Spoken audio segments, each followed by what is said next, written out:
ঢালিউডে সাড়া ফেলা রায়হান রাফি পরিচালিত সিনেমা তুফান বাংলাদেশের প্রেক্ষাগৃহ এখনও মাতিয়ে রেখেছে চলচ্চিত্রটি। দেশের বাইরেও এই সিনেমা নিয়ে আলোচনা তুঙ্গে।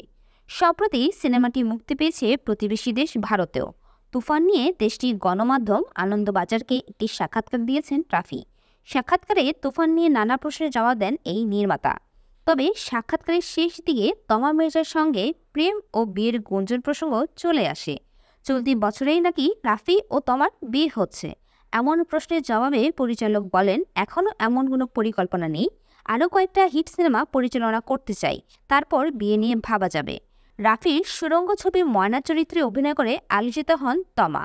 সুরঙ্গ অভিনেত্রী তমা মির্জার সঙ্গে রায়হান রাফির প্রেমের গুঞ্জন বহুদিনের। তমার গেল জন্মদিনে বিষয়টি আরও পাকাপোক্ত হয়। এদিন তমাকে শুভেচ্ছা জানিয়ে রাফি লিখেছিলেন, তোমার সঙ্গে আরও একটি নতুন বছর কাটানোর সুযোগ পেয়ে নিজেকে ভাগ্যবান মনে হচ্ছে। চলো এই মুহূর্তটি উদযাপন করা যাক। শুভ জন্মদিন তমা। রাফির এই পোস্ট নজর এড়ায়নি অভিনেত্রী তমারও। পাল্টা জবাবে তিনি লিখেছিলেন, আমিও তোমাকে পেয়ে ভীষণ ভাগ্যবান। অনেকেই ধারণা করেছিলেন যে রাফির পরের সিনেমা তুফানে দুই নায়িকার একজন হিসেবে তমাকে দেখা যাবে, কিন্তু পরে আর সেটি ঘটেনি।